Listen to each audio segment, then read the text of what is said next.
uandaaji wa sera mpya ya biashara na tathmini ya mazingira ya ufanyaji biashara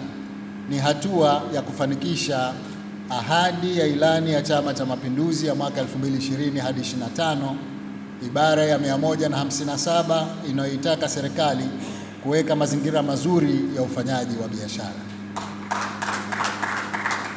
Hivyo, sera ya biashara ya mwaka 2024 ni matokeo ya mapitio ya sera ya biashara ya mwaka 2006. Sera hii mpya imelenga kuhakikisha kuwa wafanyabiashara wanakuwa na uwanja mpana wa kufanya biashara zao kiushindani na kuweza kushiriki vizuri katika kufanya biashara kwenye masoko ya ndani na nje ya nchi, sambamba na kuongeza ushindani wa mauzo nje ya nchi ili kuongeza wigo wa bidhaa kufikia masoko mapya.